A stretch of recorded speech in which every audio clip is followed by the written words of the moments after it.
Bonjour à toutes et à tous. Je suis très heureuse de vous retrouver ce deuxième trimestre dans ce module principe de comptabilité. Donc, je me présente encore une fois. Je suis Dr Mled Boudia Sakina, spécialisée en sciences économiques, notamment économie publique et sociale.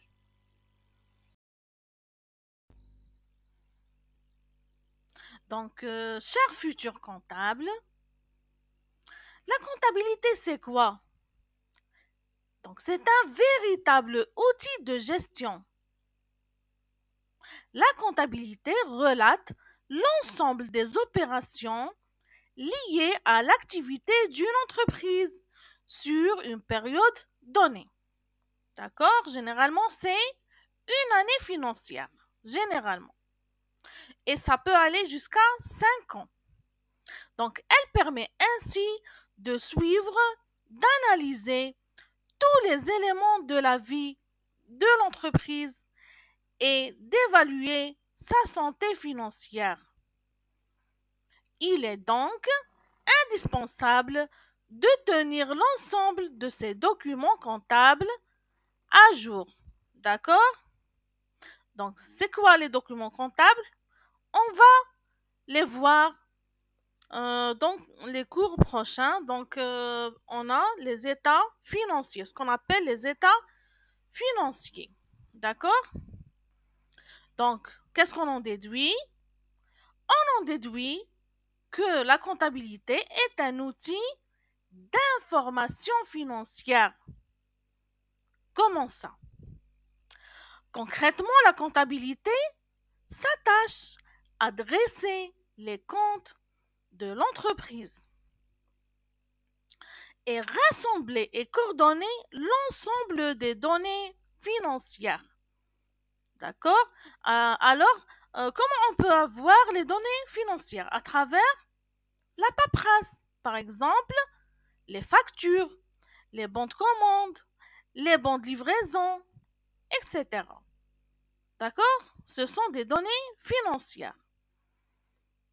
Là, le comptable a pour rôle dans l'entreprise de saisir des informations comptables et de s'assurer de leur fiabilité et de leur véracité. D'accord? Donc, les informations doivent être fiables. Une bonne tenue comptable doit en effet permettre le rapprochement des informations financières avec les transactions financières. Qu'est-ce que ça veut dire? C'est-à-dire avec les opérations ayant été réalisées. Comme je vous l'ai déjà dit, par exemple, les ventes, les achats, les investissements, d'accord? Donc, on peut les retirer des factures, par exemple. On retire le montant, on retire le numéro de la facture, on retire, par exemple, le débiteur, par exemple, etc. Pour qu'une écriture comptable soit véridique, un lien doit être établi à l'aide d'une pièce justificative. Donc, la facture, c'est une pièce justificative. Donc, en pratique, l'expert comptable va être chargé de saisir les écritures comptables liées aux activités de l'entreprise tout au long de l'exercice comptable. Donc, on a dit que l'exercice comptable peut être, par exemple, une année. Il peut être aussi même un mois ou bien un trimestre, selon l'activité de cette entreprise. Donc, l'exercice comptable, c'est une période délimitée pour enregistrer tous les flux financiers qui la concernent. D'accord? On trouve aussi que la comptabilité est un outil d'aide à la prise de décision. La comptabilité reste un outil indispensable pour la gestion de l'activité et la prise de décision. D'accord?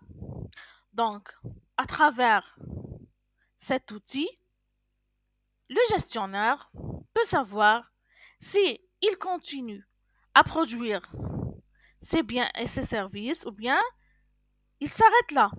Tout dépend les gains de l'entreprise.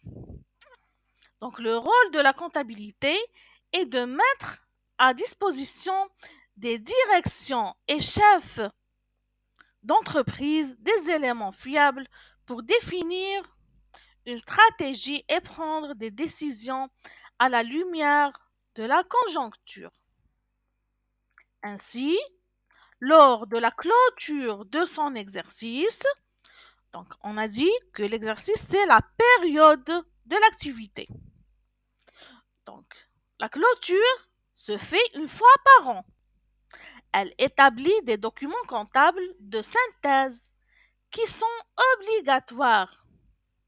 Elle peut aussi produire à tout moment des états provisoires, par exemple des situations comptables intermédiaires, faisant état de situation financière de l'entreprise de manière ponctuelle.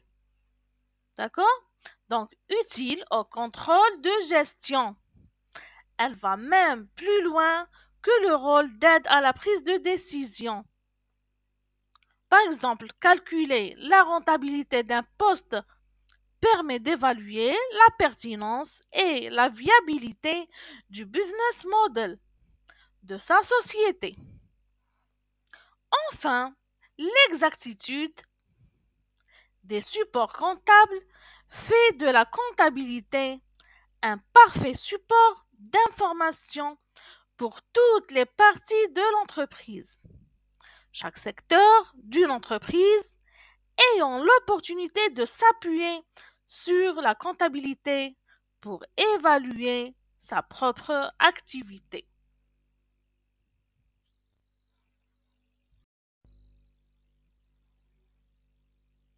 Donc, maintenant, on va aborder la définition de la comptabilité.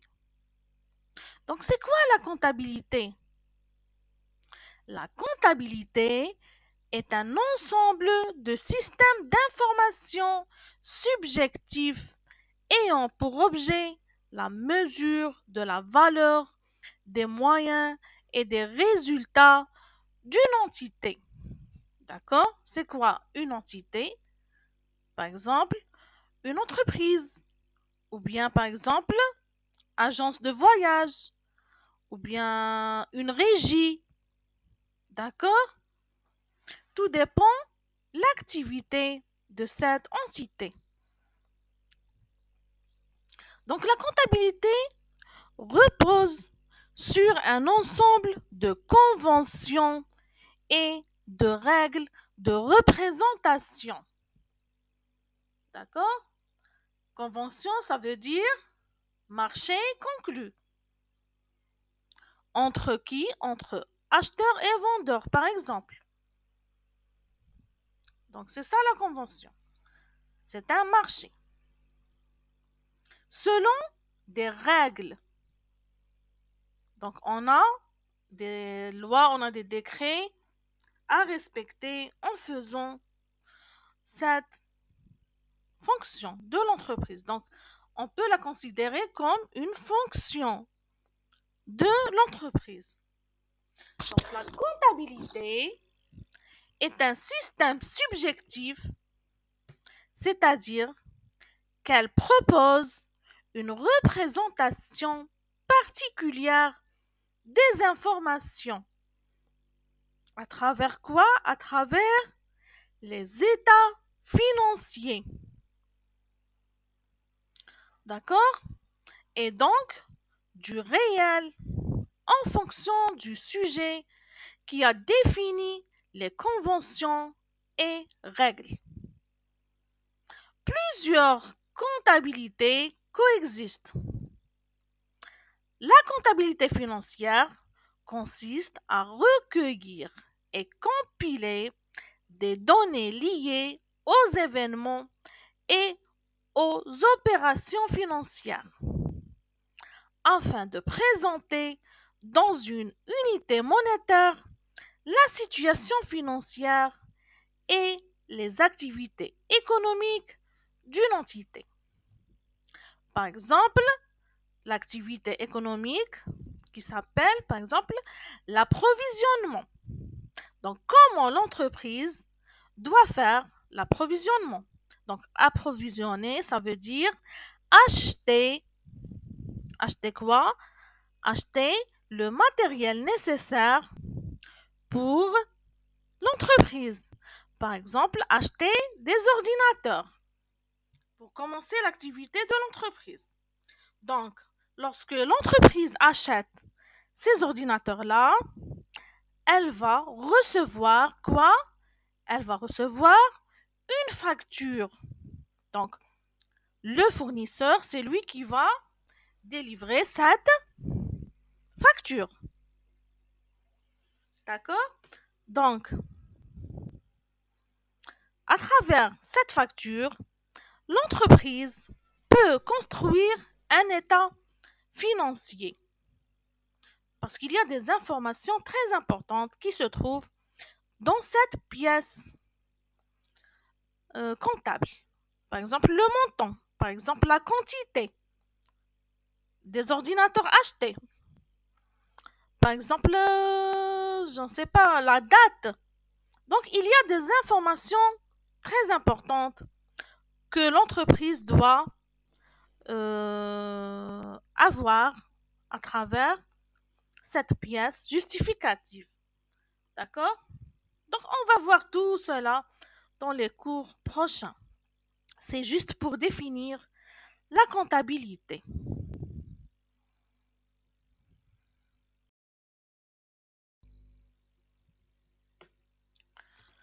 Alors, généralement, lorsqu'on parle de la comptabilité, tout le monde pense à la comptabilité générale.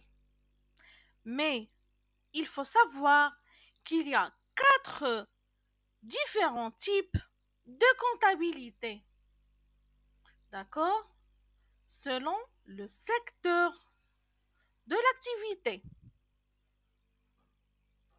y compris le secteur public et le secteur privé, ainsi que le critère géographique. Donc, quels sont ces types de comptabilité? Donc, on a 4 types. Premièrement, on a la comptabilité générale. Deuxièmement, on a la comptabilité analytique. Troisièmement, on a la comptabilité publique. Donc, c'est une comptabilité administrative.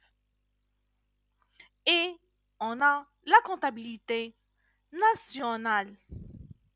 Donc, on va les aborder un par un.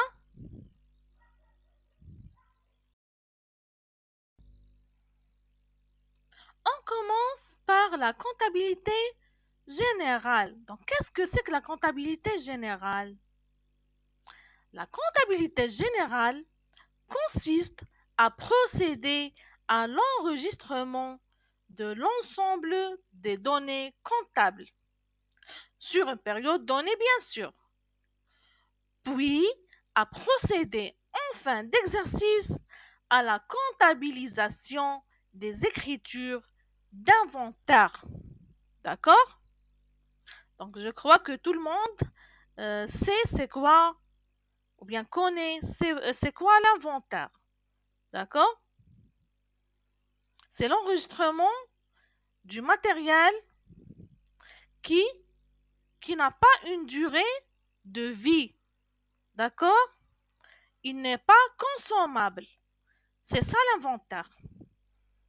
Donc, la comptabilité générale permet l'établissement des comptes annuels ou bien des comptes mensuels ou bien trimestriels selon l'activité et l'établissement des résultats fiscaux et permet la justification des différentes assiettes d'imposition. Donc, c'est quoi l'assiette d'imposition? C'est le montant global soumis aux impôts. D'accord? Donc, l'entreprise doit payer ses impôts. Ce qu'on appelle la fiscalité. Donc, c'est ça l'assiette d'imposition. Il y a un pourcentage à retirer des gains. Les gains bruts, bien sûr. Donc, plus globalement, elle permet la justification des créances et des dettes envers les tiers, données à partir desquelles on évalue l'entreprise et on compare ses performances et son évolution. Donc, elle va nous permettre de faire quoi? De faire la prise de décision. C'est ça le rôle principal de la comptabilité générale.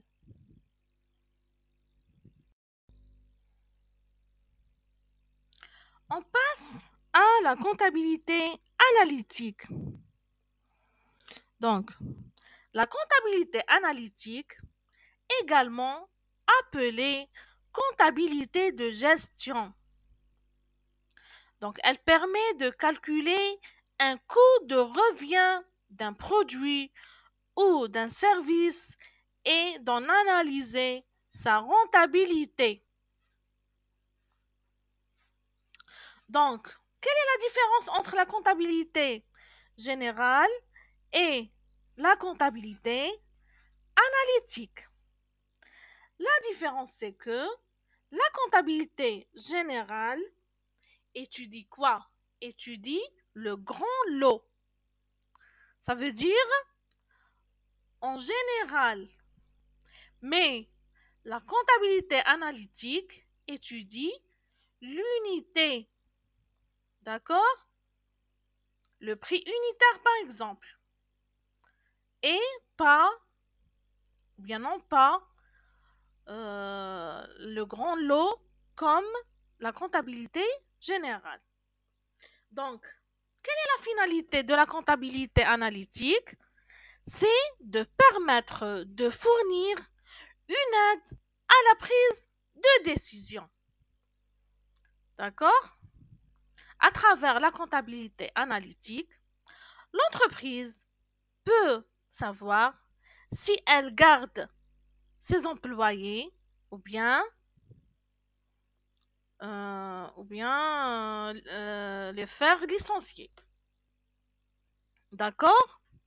Si elle continue à produire ce produit-là ou bien d'arrêter de le produire, si elle continue à utiliser cette matière première qui est chère ou bien de s'arrêter de l'utiliser, etc. C'est ça la comptabilité analytique. Maintenant, on va aborder la comptabilité publique.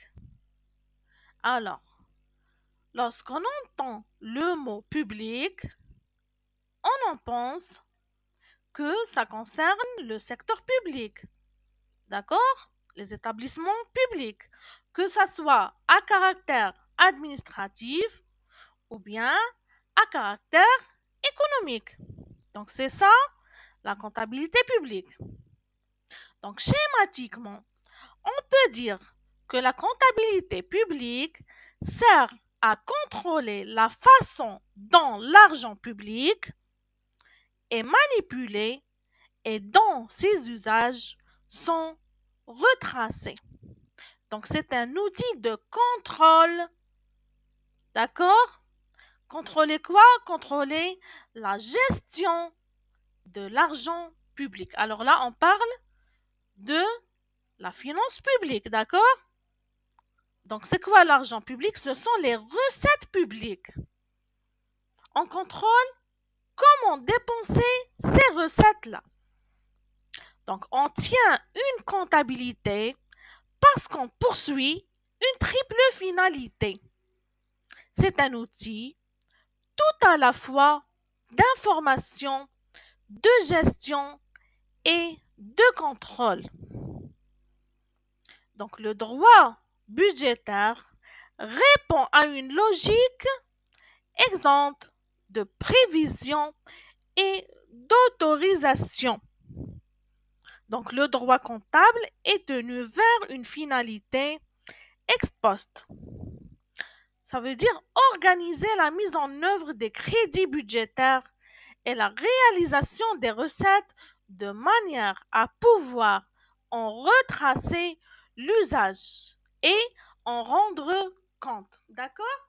Donc, qu'est-ce qu'on en déduit? Que la comptabilité publique concerne le secteur public, ça veut dire les administrations publiques à caractère administratif ou bien administration publique à caractère économique, d'accord, y compris les activités ou bien les collectivités locales, d'accord, ou bien les collectivités territoriales. Donc, qu'est-ce qu'on doit faire? On doit contrôler la gestion de l'argent public. D'accord? Donc, d'où vient l'argent public? Vient des recettes. Et d'où viennent les recettes? Vient des impôts. D'accord? Donc, on doit contrôler ces impôts-là, comment elles vont être dépensées. C'est ça la comptabilité publique.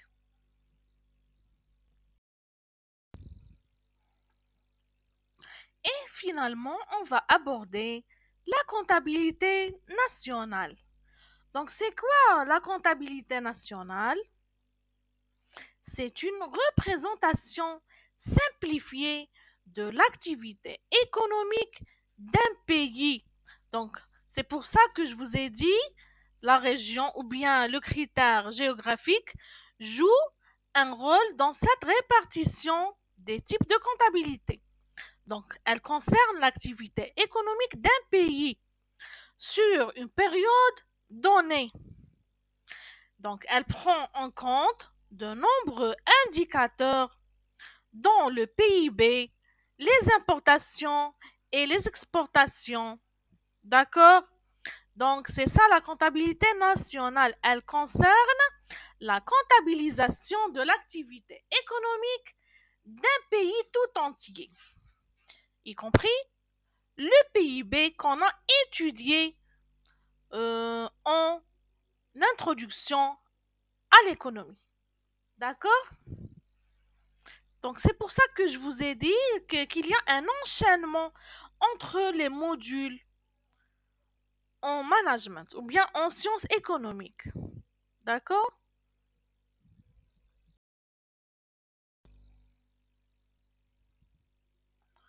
Alors, maintenant, on va aborder les systèmes comptables. Donc, avant d'exercer la fonction de la comptabilité au sein de l'entreprise, il y a des règles à suivre. D'accord? Donc, où peut-on trouver ces règles-là? Dans les systèmes comptables. Donc, le monde a vécu plusieurs mutations économiques ainsi que financières. Donc, ça a mené à vivre un basculement du PCN au SCF. Donc, ce sont des abréviations. C'est quoi le PCN et c'est quoi le SCF? Donc, le PCN, c'est le plan comptable national. C'est l'ancien système comptable. Et c'est quoi le SCF? C'est le système comptable et financier.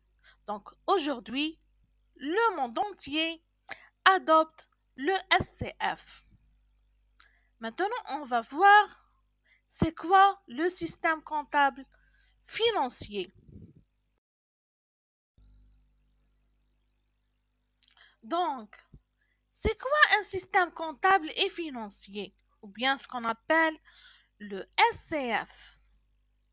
Donc, le développement des marchés financiers et l'investissement dans des pays étrangers pour les multinationales, ainsi que l'internationalisation des IDE, sont freinés par le problème de langue et limités par l'individualisation des référentiels comptables, par l'inexistence formelle des normes pour les entreprises qui lèvent leurs capitaux sur les systèmes internationaux et l'absence d'homogénéité de l'information financière fournie aux investisseurs à temps voulu. Pour cela, le fondement d'une normalisation comptable internationale s'est imposé. D'accord? C'est comme ça que le monde a vécu ce basculement envers le SCF ou bien le système comptable et financier.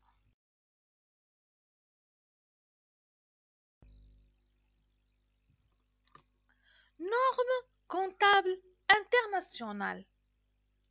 Donc, comment expliquer les normes comptables internationales? Comme on l'a déjà dit, l'entreprise, pour faire la comptabilisation d'une opération au bout d'un exercice, une année par exemple, donc elle doit rassembler toutes les pièces justificatives, y compris les factures, les bons de commande, les bons de livraison, etc. D'accord?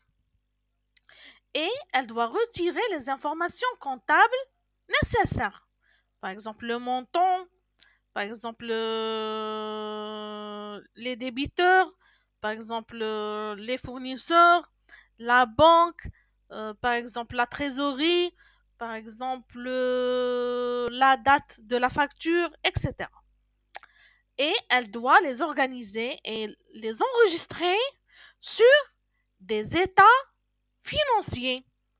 Mais ces états financiers-là, elles doivent euh, suivre des normes comptables internationales. Donc, on a 3 normes comptables internationales les plus répandues. On a premièrement IPSAS, deuxièmement IAS et troisièmement IFRS. Donc, on va les expliquer un par un.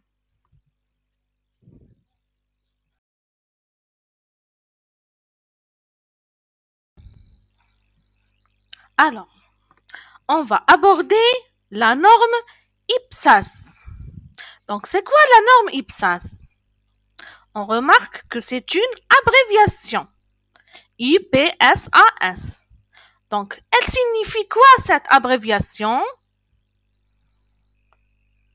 Donc, c'est une abréviation anglaise qui veut dire International Public Sector Accounting Standard Boards, qui élabore les normes comptables internationales du secteur public, ce qu'on appelle l'IPSAS, en matière d'information financière pour les gouvernements et d'autres entités du secteur public. Donc, c'est quoi les entités du secteur public? Ce sont les administrations publiques à caractère administratif ou bien à caractère économique, ainsi que les collectivités territoriales et d'autres entités du secteur public. Donc, les IPSAS sont une transposition adaptée des normes comptables internationales, ce qu'on appelle l'IAS, qui s'applique aux entreprises ou bien aux administrations publiques. Donc, ces normes IPSAS permettent une transparence financière. Donc, quel est le premier rôle de l'IPSAS, c'est de garantir la transparence financière et une reddition des comptes, ainsi qu'une amélioration de la gestion financière des entités publiques. D'accord? Donc, ça aide à améliorer la performance de la gestion financière des entités publiques qu'on a déjà citées. Donc, c'est ça l'IPSAS.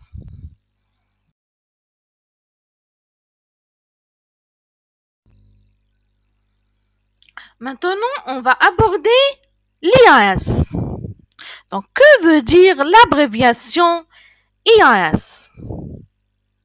L'IAS est une abréviation IAS qui qualifie the International Accounting Standards. D'accord?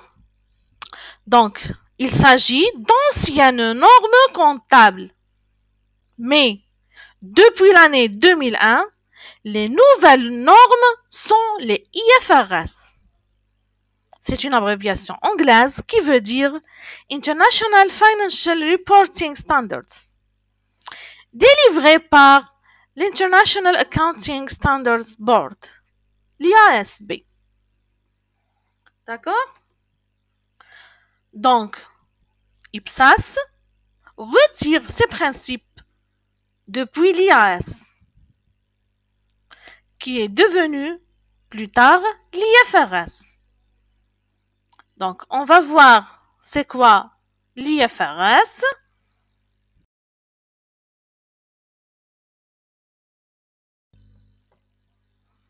Alors, on passe aux normes IFRS.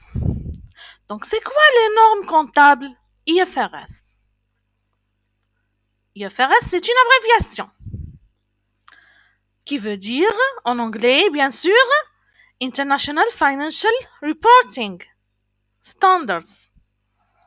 Donc, ce sont des normes comptables internationales.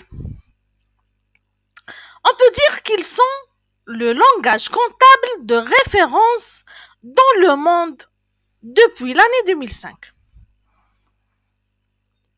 Les normes IFRS sont obligatoires pour toutes les sociétés cotées et les groupes transfrontaliers.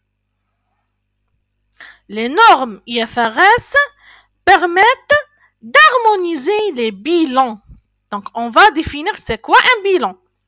On a les débits et les crédits. D'accord? Ou bien ce qu'on appelle les recettes et les dépenses. Et d'améliorer la transparence comptable dans le monde. Donc,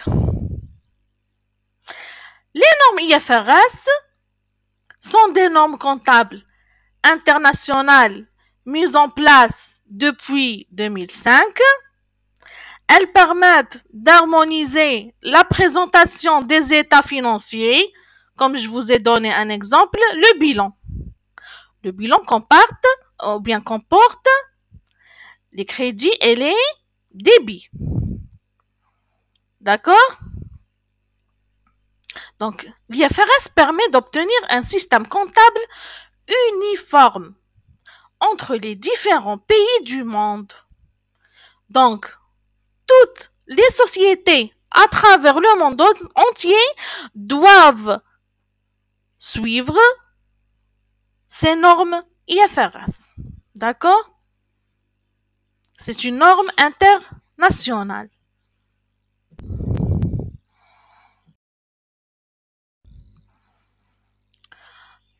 Alors, après avoir défini les normes comptables IAS et IFRS, il est nécessaire de savoir ou bien de connaître la différence entre ces deux normes-là. Bien sûr, dans les deux cas, il s'agit de normes comptables. L'IAS, pour l'International Accounting Standards, a été la première tentative de création de normes dans les années 70. Celle-ci a découlé sur l'adoption des normes IFRS, référente aujourd'hui.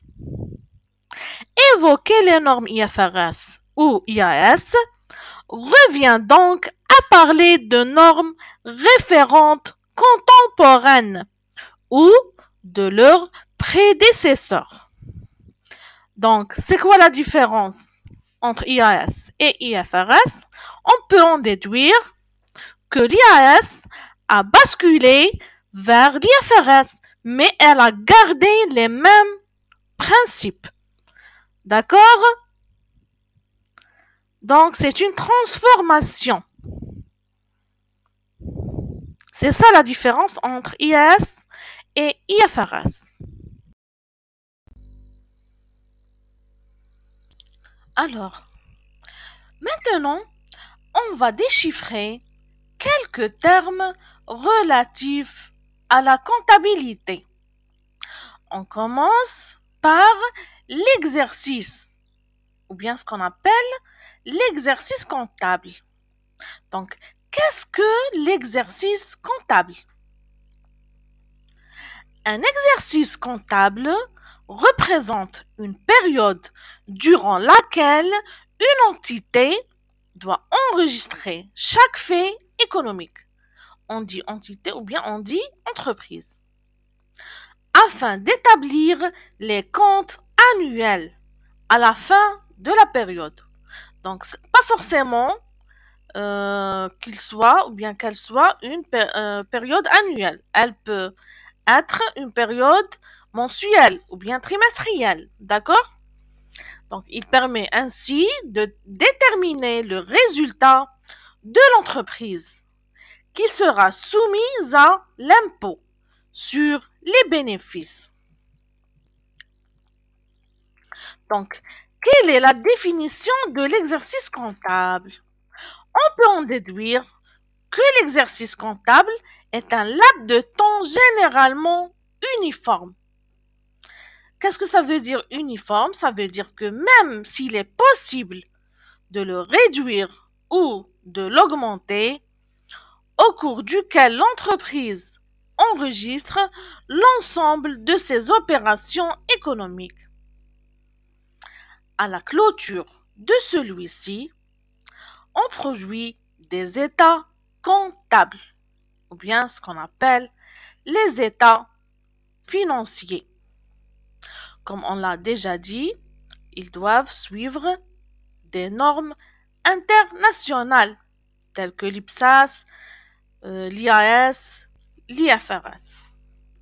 Donc, exemple des états comptables, on a le bilan, le compte de résultats, les annexes dont le nombre dépend du régime d'imposition. Il est réel, simplifié ou réel, normal. Mais à quoi sert un exercice comptable? La notion d'exercice comptable impose à l'ensemble des sociétés ou bien des entreprises de réaliser un inventaire tous les ans afin de contrôler la valeur de son stock et de son patrimoine.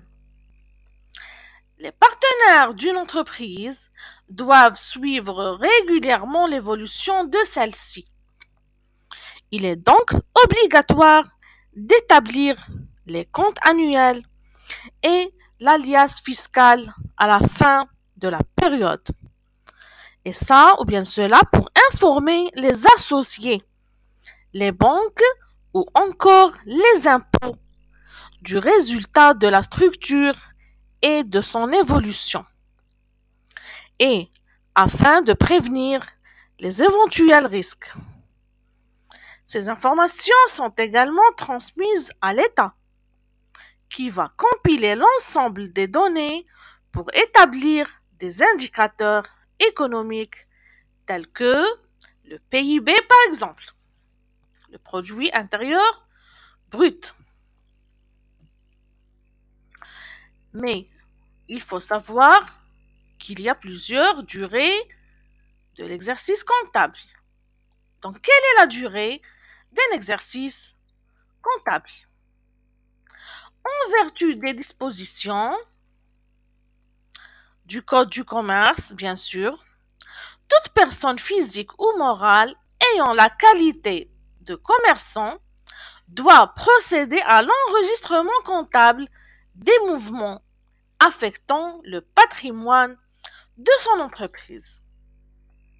Ces mouvements sont enregistrés chronologiquement.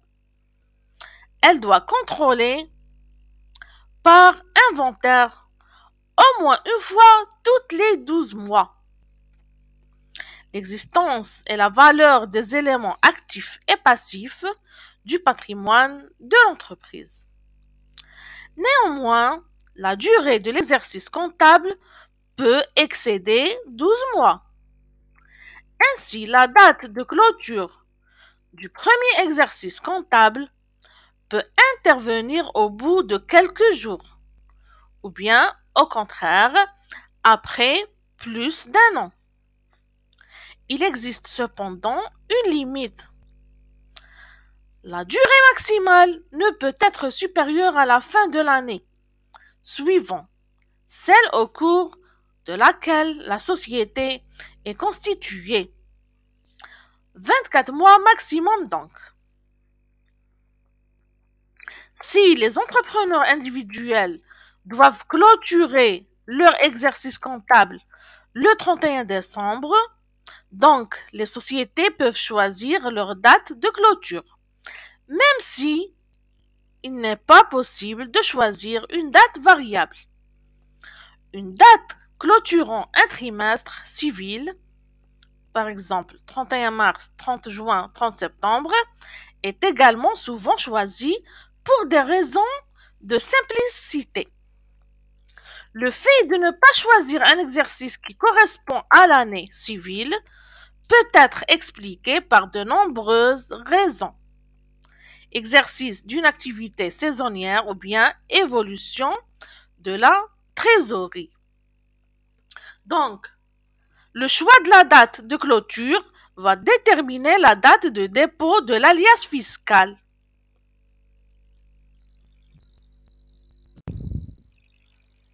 Deuxième terme qui est très important, ce qu'on appelle le bilan comptable. C'est un état financier. Mais qu'est-ce que ça veut dire? Le bilan comptable est un document qui décrit la santé financière de l'entreprise à un moment donné. En général, la clôture des comptes annuels, c'est cette période donnée. Il permet de recenser que l'entreprise possède l'actif et ce qu'elle doit, le passif. Donc, actif, ça veut dire possession, et passif, ça veut dire ce que l'entreprise doit. Autrement dit, les ressources engagées pour financer son actif. Capital, social, emprunt, c'est-à-dire la dette, etc. Le bilan comptable est l'un des tableaux le plus courant et plus important. D'autres tableaux existent, tels que le bilan prévisionnel en création d'entreprise, le bilan fonctionnel, le bilan financier. Ces tableaux financiers se basent tout sur le bilan comptable. Néanmoins, ils classent les éléments financiers de manière différente afin d'appuyer des situations financières spécifiques. Il est bien souvent utilisé par des tiers et partenaires tels que les banques, les clients, les comités de direction, les actionnaires, etc. Donc, pour connaître la valeur de la société et assurer la solvabilité, ce bilan permet aussi de déterminer le bénéfice imposable. Imposable, ça veut dire qu'on doit payer Les impôts, c'est ça le bénéfice imposable. Il sert d'outil de pilotage pour mener des analyses internes. Afin de garantir la véracité des chiffres et leur transparence, les entreprises doivent généralement être certifiées par ce qu'on appelle le commissaire aux comptes. Dans le langage courant, faire un bilan, c'est recenser l'ensemble des éléments d'une situation donnée, positifs et négatifs, et en faire la synthèse. Il s'agit plus précisément de faire le point sur ce que l'entreprise possède et ce qu'elle doit. Donc, qu'est-ce qu'on en déduit? Par définition, le bilan comptable d'une entreprise est un tableau représentant la situation patrimoniale et financière à un instant T. Cette photographie est souvent réalisée à la clôture de son exercice comptable. Donc, l'exercice comptable, on a dit que c'est la période. Ça peut aller jusqu'à 12 mois. Donc, il fait partie des tableaux composant les comptes annuels d'une entreprise et qui se trouvent au sein de la liasse fiscale. Compte de résultats, bilan, annexes, etc. Donc, la comptabilité d'une entreprise est une activité qui répertorie, classe ou comptabilise dans des comptes la création de richesse d'une entreprise. Un bilan comptable est un tableau à 4 entrées: actifs immobilisés, actifs circulants, dettes à long terme et dettes à court terme. Donc, un bilan comptable repose sur un modèle bien précis, structuré grâce au plan comptable général. Alors, le bilan est une représentation de l'entreprise. C'est l'élément le plus connu et répandu. Mais il est possible d'imaginer un autre tableau de bord avec des indicateurs plus personnalisés. Un tableau de synthèse personnalisé. Chaque entrepreneur ou dirigeant peut définir son propre tableau de bord selon son secteur d'activité ou business model.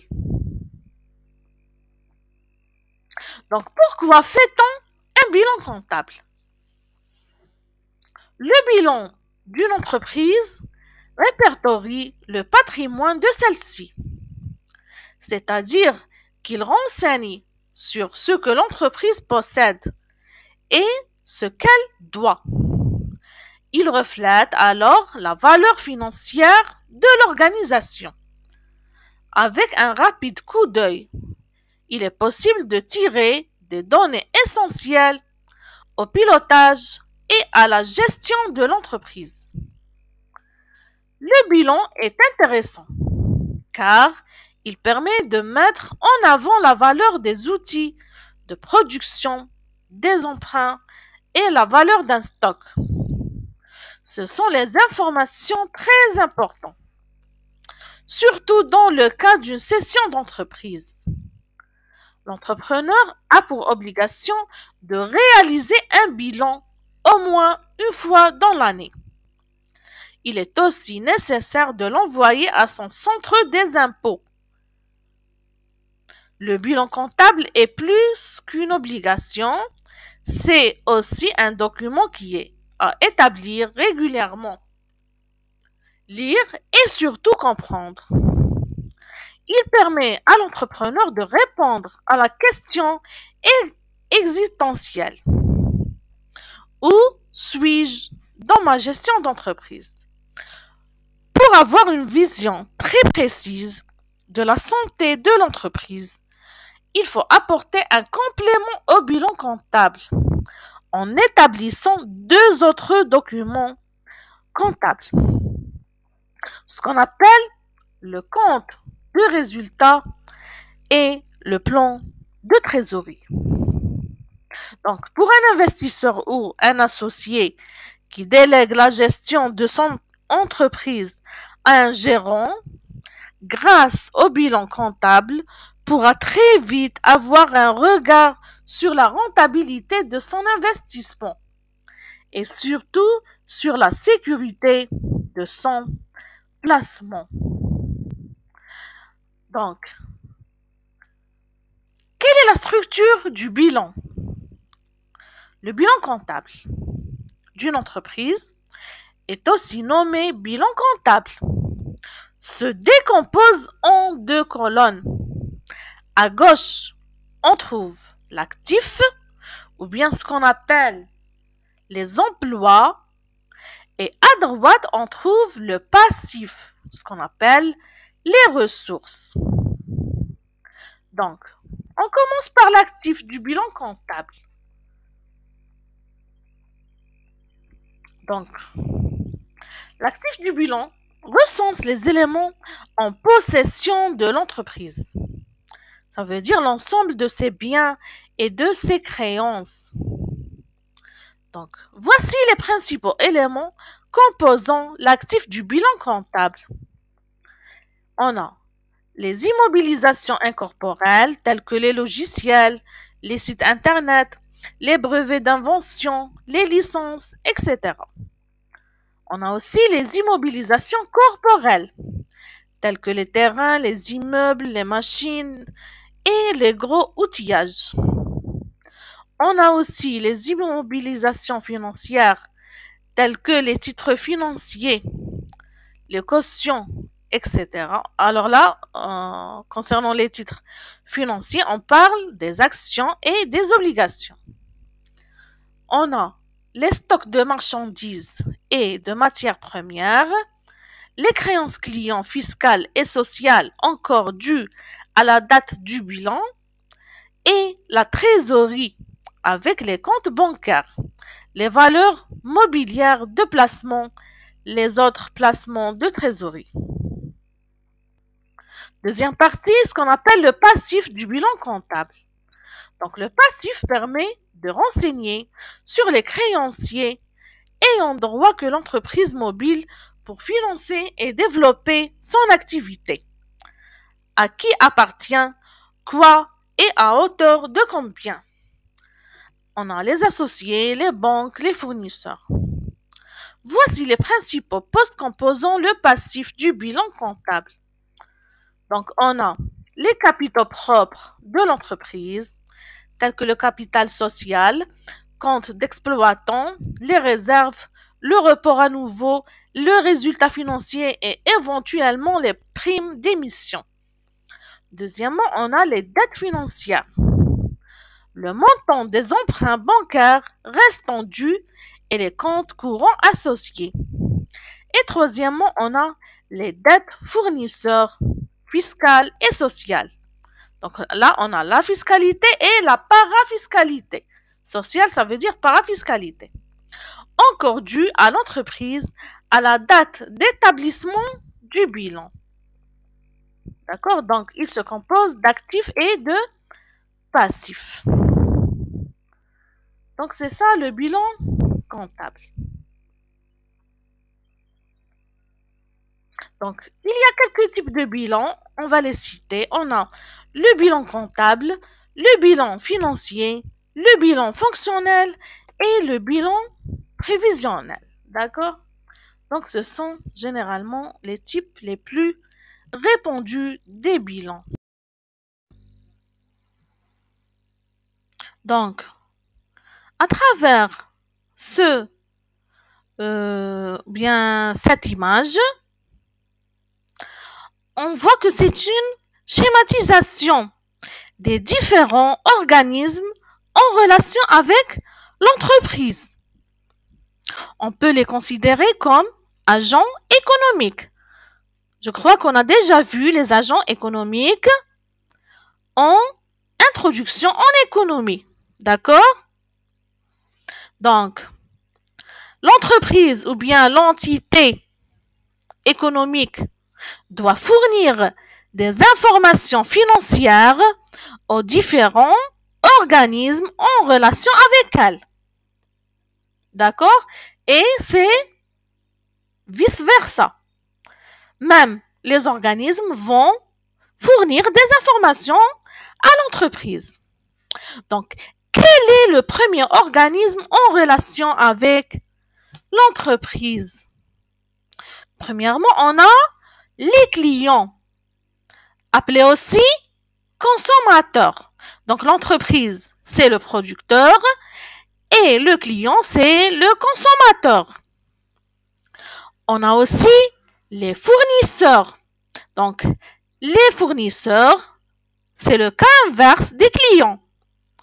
Donc, c'est eux qui vont vendre les produits ou bien la matière première à l'entreprise. D'accord? Donc, on a aussi l'administration fiscale. Donc, lorsqu'on dit la fiscalité, on dit impôt. Mais il y a deux types de fiscalité. Il y a l'administration fiscale qui impose des taux d'impôt, d'accord, ou bien des taxes. Et il y a une autre administration qui impose la parafiscalité, ce qu'on appelle les administrations de la sécurité sociale. Donc, elle impose quoi? La sécurité sociale des ouvriers, ainsi que la part patronale des entreprises. Donc, ce sont deux types de fiscalité. On a aussi la banque ou bien le banquier. Donc, quel est le rôle de la banque? C'est la gestion ou bien c'est de garder les flux des recettes et des dépenses ou bien des crédits et des débits. On a aussi les investisseurs. Donc, on a vu en introduction en économie, c'est quoi? L'investissement. D'accord? On a étudié tous ces termes-là. On a les associés. C'est quoi un associé? C'est celui qui a une part. Par exemple, il a une part dans cette entreprise. Par exemple, il a acheté quoi? Il a acheté les actions ou bien les obligations de cette entreprise. Ainsi que les organismes sociaux, par exemple, qui ont un but non lucratif, par exemple. D'accord? Ce sont les organismes les plus répandus qui ont une relation avec l'entreprise. Donc, chaque organisme va fournir des pièces justificatives lorsqu'il y a une opération. D'accord? Par exemple, opération de vente ou bien opération d'achat. D'accord? Opération d'encaissement. Par exemple, opération d'imposition, de la fiscalité par exemple. Opération d'investissement, etc. Ce sont les organismes en relation avec l'entité ou bien avec l'entreprise.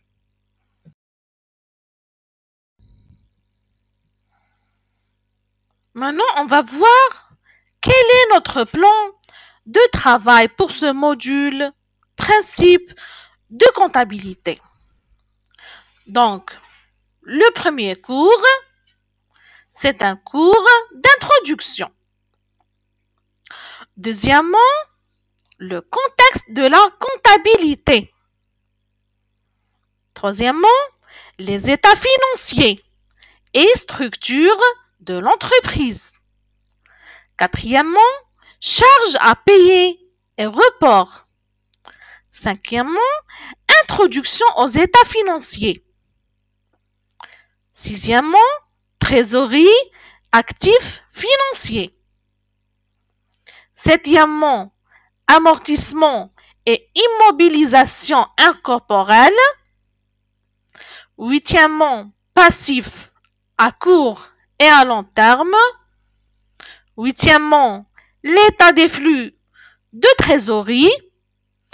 Dixièmement, budgétisation. Et onzièmement, on va voir une récapitulation. Et peut-être on va voir quelques exercices sur, par exemple, les bilans, les recettes, les dépenses, le résultat de l'année ou bien de l'exercice financier. Par exemple, comment classer les débits et les crédits, etc. Donc, c'est ça le plan de travail pour ce trimestre.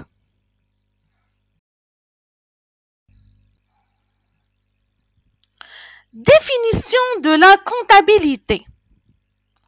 La définition de la comptabilité est très simple.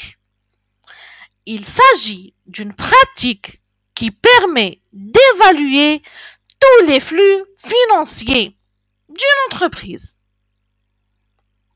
On appelle exercice comptable la période d'étude de ces flux. Donc, elle permet d'être au fait du patrimoine détenu par la société.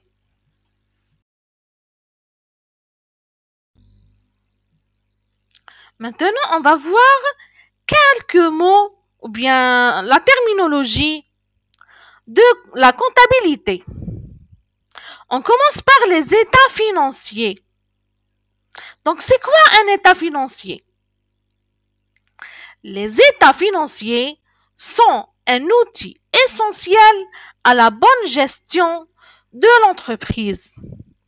Ils fournissent un portrait des finances de l'entreprise et des renseignements vitaux sur la performance.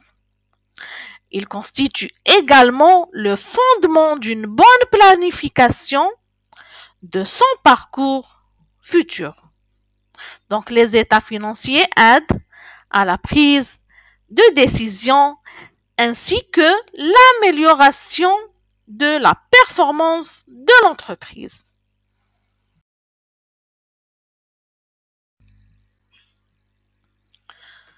On a plusieurs types d'états financiers.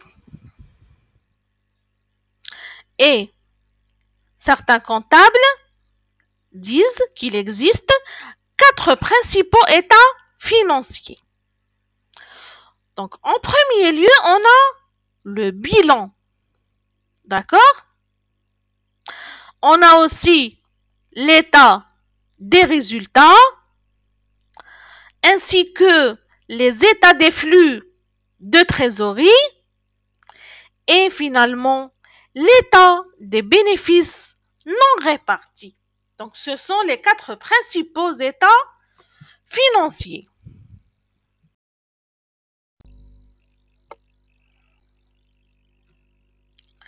Les charges à payer. Donc, qu'est-ce que c'est que les charges à payer? Une charge à payer est un terme comptable qui fait référence à une dépense. D'accord? On a les recettes et les dépenses. Donc, il appartient aux dépenses qui est comptabilisé dans les livres avant d'être payé. D'accord? Donc, on enregistre la charge à payer avant de la payer et non pas après.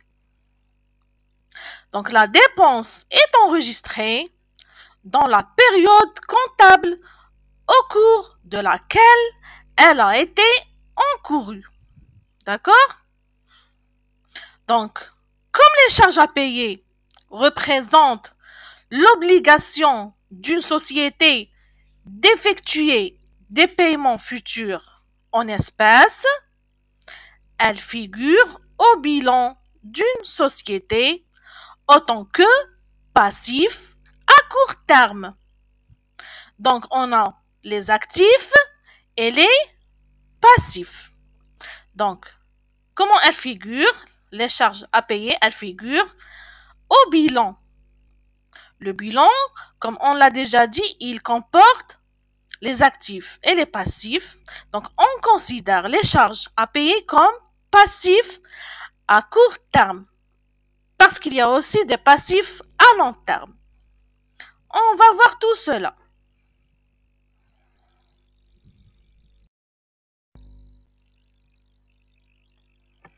Donc, on passe à la trésorerie ainsi que les actifs financiers.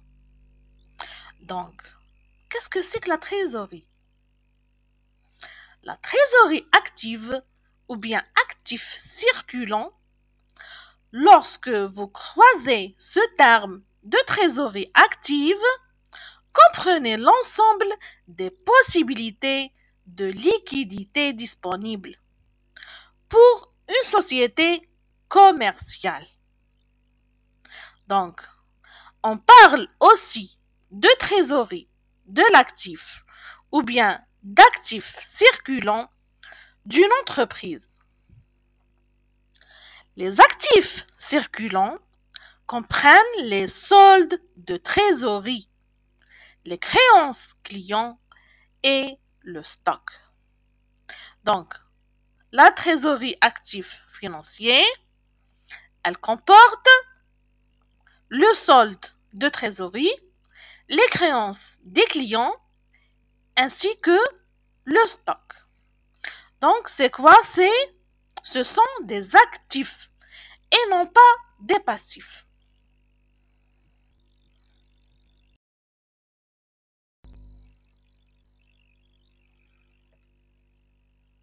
Maintenant, on va aborder les amortissements ainsi que les immobilisations incorporelles. En comptabilité, une immobilisation représente un investissement durable pour l'entreprise, bien sûr, c'est-à-dire l'achat d'un bien qui augmente son patrimoine et de fait l'actif de son bilan comptable. Donc, on considère l'immobilisation comme actif et non pas comme passif. Donc, elle peut apparaître sur le bilan comptable. On parle d'actifs immobilisés pour évoquer les immobilisations. On peut retrouver donc les immobilisations dans l'actif du bilan d'une entreprise.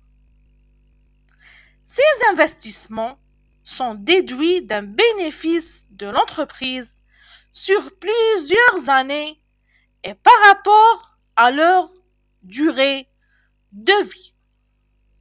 D'accord? Donc, l'amortissement concerne un bien acheté au niveau de l'entreprise, bien sûr, et qui a une durée de vie. Donc, c'est ça l'amortissement.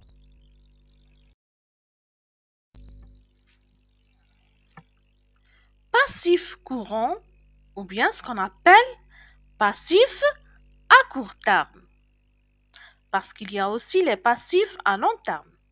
Donc, on commence par les passifs à court terme.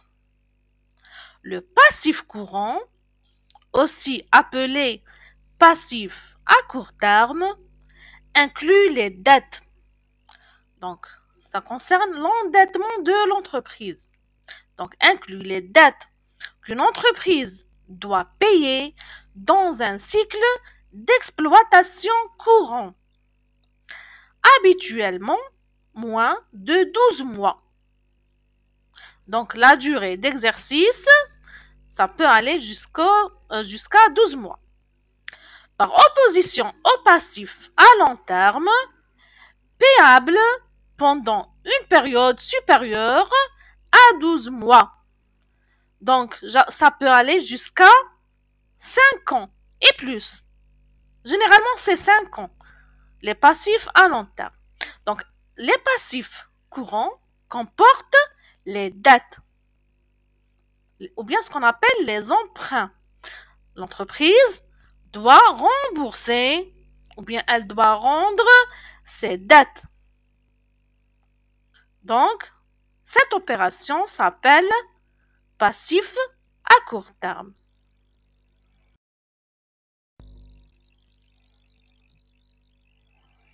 Maintenant, on va voir l'inverse des passifs à court terme, ce qu'on appelle passif à long terme.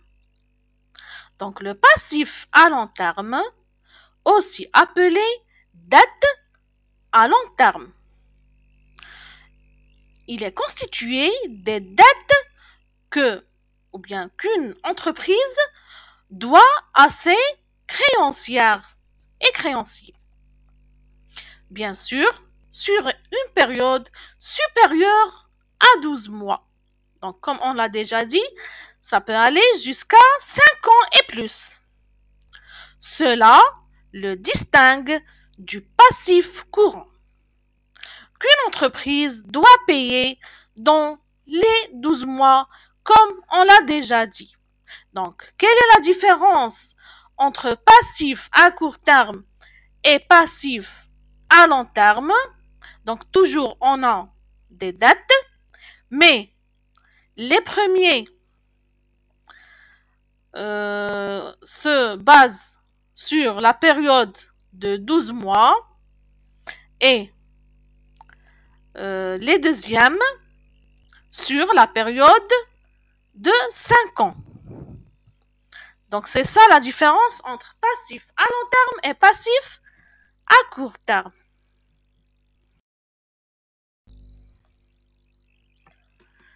Maintenant, on va aborder l'état des flux de trésorerie. Donc, lorsqu'on entend le mot trésorerie, on pense aux recettes et aux dépenses, c'est-à-dire le flux de cet argent, les entrées-sorties. Donc, le flux de trésorerie mesure l'argent qu'une entreprise encaisse contre ce qu'elle dépense. Donc, on a recettes et dépenses. Si l'argent s'accumule plus qu'elle n'est dépensée, alors là, on peut dire que le flux de trésorerie est positif. Donc, l'entreprise a réalisé des gains. Mais, dans le cas contraire, le flux de trésorerie est négatif. On peut dire qu'il y a un déficit. Donc, quand le flux de trésorerie est positif pour une période de temps prolongée, on considère l'entreprise en bonne santé. Cependant, même les entreprises rentables peuvent traverser de courtes périodes de flux de trésorerie négatif. Lorsqu'une entreprise montre un flux de trésorerie négatif pendant une longue période, alors là, on peut dire qu'elle est devenue généralement insolvable et pourrait devoir faire faillite. Donc, si on a un flux de trésorerie positif, donc on peut dire que l'entreprise a réalisé des gains, et si les flux de trésorerie sont négatifs, donc, alors là, on peut dire qu'on est en état de faillite. Donc, c'est ça, l'état des flux de trésorerie.